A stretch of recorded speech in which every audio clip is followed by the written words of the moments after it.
Olá, bem-vindo ao Papo Livre no ar pela TV Indaiá, canal 26 UHF, também pelo nosso site através da Rede Mundial de Computadores, www.tvindaiá.com.br, e a partir desse momento ao vivo pelo Facebook. Obrigado pelo carinho da sua audiência, é sempre bom estarmos juntos para o Papo Livre, que hoje é com a Astrid da Ross e a Regina Pupo, ambas são psicólogas, e promoveram no final de semana passado um encontro lá na clínica delas em Itu, que se chama Caminhos da Maternidade Antes, Durante e Depois. Gente, obrigado pela participação, é um prazer recebê-las aqui. E eu queria que vocês começassem contando para nós o que foi esse encontro, o que foi essa atividade que vocês promoveram lá. Astrid. Primeiro, obrigada pelo convite de estarmos aqui hoje. É um prazer recebê-las. E o nosso encontro teve como objetivo um bate-papo com leigos, com profissionais da área de saúde, para falarmos um pouco de um assunto que é bastante importante e que nós sentimos que hoje nós não temos espaços para falar a respeito disso, que é a questão da maternidade. Tudo bem, você disse que é a questão da maternidade, mas qual é o foco? Por que a maternidade? Onde vocês encontraram aí um gancho para falar sobre isso? Na verdade, a gente quis dar esse espaço e como o Dia das Mães está próximo, então veio a ideia maternidade. Né, para a gente poder começar a dar esse espaço para as pessoas poderem também conversar, falar. Por isso que era um bate-papo. Né, um bate-papo, onde todo mundo teve espaço para falar um pouco e nós fomos direcionando um pouco dentro daquilo que a gente conhece. Qual o objetivo prático disso para quem participou? O que eles vivenciaram lá? Troca, experiência. Muita troca de experiência, muita coisa do grupo, do tipo, poxa, não sou só eu, né? Tem outro também que vive essa situação, exatamente. E como ele lida com isso, né? Eu acho que isso é importantíssimo e falta muito. Aliás, outro dia, conversando com a Astrid, ela me dizia que uma das coisas que ela observa é justamente essa falta do acolhimento, das pessoas terem um porquê, um lugar, um movimento nesse sentido. Você também pensa assim? Sim. Como é que você avalia essa questão? Eu acho que falta espaço, né, para ter essa troca. Né, e coragem de dar o primeiro passo. Até porque os próprios meios, vamos dizer aí, o próprio sistema de saúde, seja lá como for, poderia fazer um trabalho do acolhimento. Não é só aquela coisa ambulatorial que a gente vê, por exemplo, a saúde trabalhar. A saúde mental também ela é meio que relegada, né? O pessoal pensa só em dar comprimidinho, dar remédio, levar, mas a saúde mental a gente percebe que ela fica num plano um pouco distante da realidade, né? Sim. E atualmente as pessoas estão muito confusas diante das mudanças dos relacionamentos. Então, nós falamos muito a respeito da questão do desejo e da escolha. Porque numa sociedade há 50 anos atrás, a mulher não tinha muita escolha. Ela tinha que namorar, casar, ter filhos, cuidar dos filhos, depois ser avó e depois morrer. E hoje, nós vemos com todo o movimento feminista, que apesar de ter tido uma posição radical no início a respeito de determinadas coisas, hoje o movimento é um pouco mais tranquilo, mas as mulheres ganharam muito com o advento do feminismo. Por quê? Porque hoje ela pode fazer escolha. Tudo bem que ainda tem uma expectativa, principalmente da família, com relação a quando você vai ter filhos? Isso é uma pergunta ainda natural. Existe, né, essa cobrança. Existe. E ainda é bastante grande essa cobrança nas famílias. Mas hoje as pessoas têm possibilidade de dizer, quero ou não quero, tanto homens quanto mulheres. Então, essa questão da escolha era uma coisa muito importante que foi abordada no nosso grupo e foi bastante interessante, porque à medida que uma das meninas que estavam lá fazendo o encontro com a gente, ela era filha, foi mãe e filha. Então, como filha, uma hora ela deu o depoimento dela, ela falou, olha, eu estou aqui, mas eu não quero ter filhos. É uma opção minha. E isso abriu espaço para uma outra mãe também falar, que a filha dela também chegou para ela e falou, olha, você não vai ter netos, mãe. Pode ficar tranquila, você curta o outro que nasceu, mas da minha parte, eu não quero. E ela é casada, ela e o marido fizeram opção por curtir a vida deles. Então, isso é muito interessante, porque quando você precisava ter filhos para provar para a sociedade, para os pais que eles eram potentes, porque tem uma questão com a mulher também, que quando a mulher não engravida, não tem um bebê, ela se sente menos mulher. Bom, isso antes. Hoje, as coisas estão mudando. Ainda existe alguma coisa nesse sentido, porque tem mulheres que fazem inseminações artificiais uma atrás da outra, que enquanto não engravidam, não sossegam. E é uma coisa maluca. Às vezes eles entram em dívidas imensas para poder engravidar, que tem essa questão. Nossa, se eu não for mãe, eu não sou nada. Não sou completa, ainda. Né? Eu tenho uma amiga que passou por um processo desse, e ela fez um tratamento carérrimo, o pai bancou uma parte, ou bancou inteiro, não me lembro agora, mas foi uma coisa assim assustadora. Resumo da ópera, essa mulher, ela virou um elefante, ela deu uma descompensação hormonal tão grande, mas tão grande, que ela ficou praticamente deformada. Né? E depois teve que correr atrás para resolver isso. E eu acho que essa questão que a Astrid está falando, da modernidade, né, de hoje ter essa escolha, ao mesmo tempo a mulher fica entre eu posso escolher e entre o que esperam de mim. É a cruzeitada. Né? É muito difícil. Eu acho que esse espaço que a gente deu dá também para as pessoas poderem falar sobre isso. Né? E também poder ser mãe depois e dar continuidade à minha vida, né? Que teve alguns depoimentos lá, né? Eu quero continuar indo para a academia, eu quero continuar trabalhando, mas onde que eu deixo meu filho? Então, teve 2 amigas que falaram, a gente conversa, eu vou para a academia hoje, você vai? Eu vou deixar com a minha mãe, então também vou. Sabe, quer dizer, então tem todo esse movimento que a gente acabou conquistando, que antes era mais fácil, né? Porque estava pré-determinado, né? Eu tenho que cumprir isso, mas que perdia a liberdade, né? Dava segurança, mas que hoje tem esse questionamento, que a gente também tem que enfrentar isso, né? Essa cobrança, de alguma forma, que ser mãe para quê? Né? E, na verdade, a gente, como tudo tá mudando rápido, né? Nós falávamos, inclusive, sobre profissões, que as profissões estão mudando muito rápido, né? Na verdade, a velocidade com que a informação nos chega permite isso. Então, as famílias também, elas estão mudando um pouquinho o perfil. Muito. Um pouquinho, acho que nem um pouquinho, não, um pocão, né? Está mudando esse perfil de família, né? E como é que se trabalha isso? Como é que se trabalha essa velocidade na mudança? A família continua existindo, né? Só não precisa se perder nisso. Mudou a forma que ela existe. Antes era tudo muito certinho. Como a Astrid falou, exato. A mulher era criada para ser mãe. Né? Então ela tinha um papel bem determinado na família, o pai era o provedor, né? E isso assim que a coisa funcionava, né? Hoje as coisas se dividiram um pouco, mas a família continua existindo, né? Não deixa de existir. A gente não precisa se perder nisso. E a família ainda é aquela que forma o filho. Não tem outro espaço. Seja uma família tradicional, como a gente diria, com pai, mãe e os filhos, ou sejam esses novos formatos de família. Porque muitas vezes as pessoas se separam e se juntam com outras que também são separadas, que têm filhos. Então, nesses formatos, a família pode funcionar. Família de homossexuais, que hoje também têm filhos, desde que você estabeleça algumas funções dentro da família que são importantes. Porque a formação dessa pessoa que nasce dentro de uma família, ela depende desse olhar para ela, desse cuidado para com ela.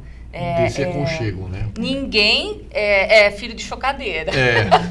Em alguns casos, a chocadeira resolve o problema, mas vamos lá. Mas resolve em partes, claro. Porque vai ficar uma forma maldosa minha de fazer uma brincadeira, mas eu entendo bem que é uma forma de olhar. E se não tiver essa forma de olhar, essa forma de acolher, acaba resultando em consequências posteriores. Sim. Não é isso? Tem um experimento do Bowlby que ele trabalha com macaquinhos e ele coloca uma macaca de pelúcia e põe um macaquinho no colo e eles dão uma madeira para esse macaquinho. Mas o macaquinho entra em depressão porque ele não tem o afeto. E ele morre, mesmo tendo o alimento. Ele vai deixando de mamar porque ele não sente que tem algo que acolhe, simplesmente ele tem um alimento. E isso não é o suficiente para manter uma vida saudável e nem manter uma vida, porque pode entrar em depressão e pode morrer. Isso pode acontecer até com bebês e com criança. Tá? A criança passa a adoecer e pode levar até a morte se ela não tem esse olhar e esse cuidado. Por incrível que pareça. Pois é, mas é uma coisa que as pessoas muitas vezes não se dão conta disso, né? Não tem essa sensibilidade, esse feeling. Uma coisa que a gente tem observado aqui na região de Campinas, o índice de suicídio aumentou muito nos últimos 12, 18 meses, né? Uma coisa alarmante.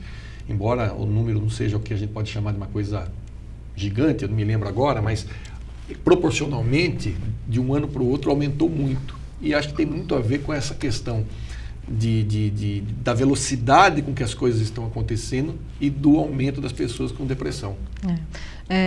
Uma coisa que eu acho importante falar, com toda essa revolução se fala, não brigue com seu filho, né? Seja amigo do seu filho. Mas quando você é amigo do teu filho, ele fica órfão de pai e mãe. Né? Nós precisamos ser pai e mãe. Né? Nós temos uma vivência maior. E o que se perdeu foi a autoridade. Né? Antigamente a gente fala muito do autoritarismo, não é autoritarismo, mas é a autoridade, né? Que a gente vai, de uma certa forma, dar o caminho que ele vai tomar, aonde ele pode continuar depois. Né? A impressão que eu tenho é que tem muita gente que chega, e aí tem bastante a ver com o que vocês começaram falando, do ter ou não ter filho, porque tem muita gente que, para suprir uma cobrança da sociedade, tem filho, mas não tem o perfil para cuidar. Sim. E aí pega e despeja na escola e espera que a escola faça aquele papel que é dela. Não é isso? Isso é muito comum. Muito comum. E isso tem um prejuízo para a criança ou para o adolescente. Você estava falando de suicídio. O suicídio entre os adolescentes aumentou muito. Essa é uma... Eu não sei, eu estava lendo outro dia numa reportagem, não sei dizer em que lugar eu vi isso, mas isso é fato. A gente lê isso em todo lugar.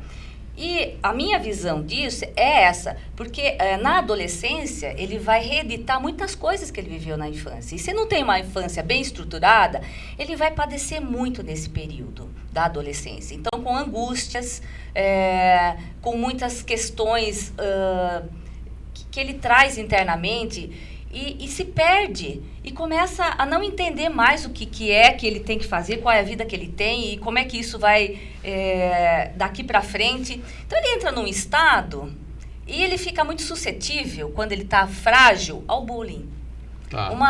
Um adolescente frágil, que não tem uma estrutura bem organizada, ele fica muito suscetível ao bullying. E isso vai fazer com que ele se sinta pior ainda. E como o adolescente é um sujeito que tem por tendência natural o isolamento, ele acaba não falando para as pessoas da convivência dele o que está acontecendo.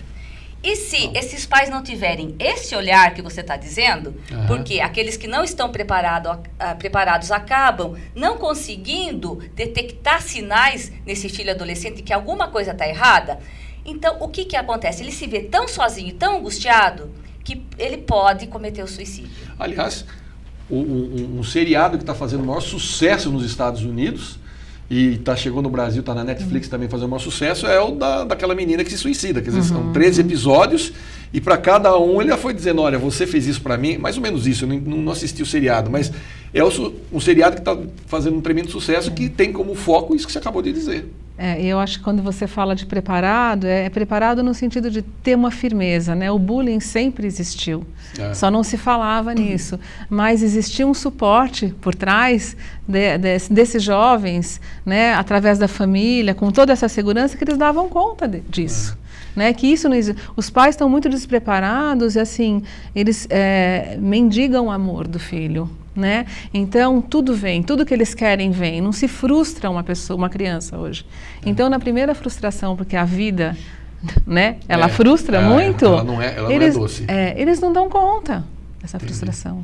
Né? E tem muito a ver com essa coisa da rapidez da informação. Da liquidez, né? E da pouca importância que se dá para as coisas, né? Sim, hoje é tudo muito rápido, muito fácil, está tudo na internet e você consegue. Então, as pessoas não dão, às vezes, o devido valor para o afeto, para o carinho, para a atenção. E não se dão conta que está faltando alguma coisa ali no molho, não é isso? É isso mesmo. Sim. A questão da capacidade de olhar para o outro. Essa é uma coisa que nós discutimos no nosso grupo, no nosso encontro. E tem muito a ver, como eu disse, com a formação. Uma pessoa só pode e desenvolve a capacidade de olhar para o outro se ela foi olhada.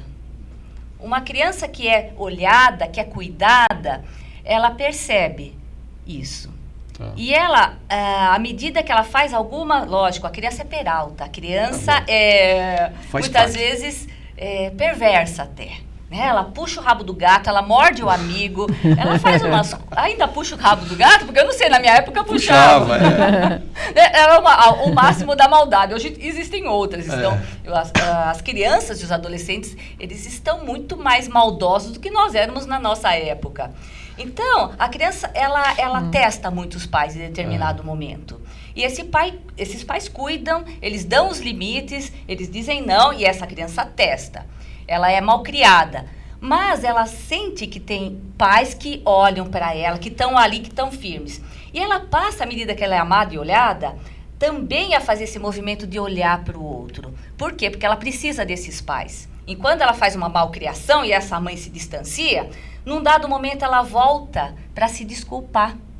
Porque ela entende que ela está machucando de alguma maneira a mãe, principalmente, que fica um pouco mais de tempo com ela, o pai provavelmente num outro momento, e à medida que ela sente que ela fez alguma coisa, em função desse cuidado que ela tem, ela volta a essa preocupação para essa mãe.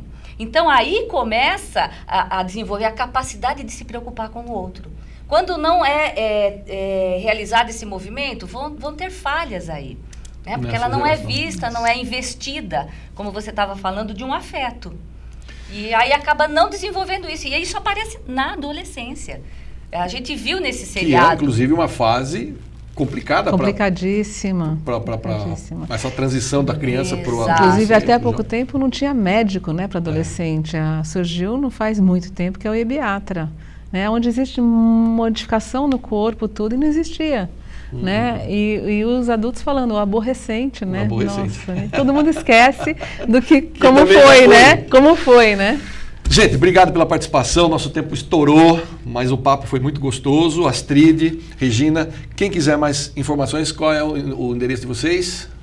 Nós estamos em Itu, na Rua Acre, 26, o nosso telefone é 40... Não, qual que é o telefone? 4023-2805. 4023-2805. A gente só dá celular agora por causa do WhatsApp. Mas 4023-2805, está aparecendo na sua telinha aí. E você dá uma ligadinha lá, se tem site? Temos. Qual é?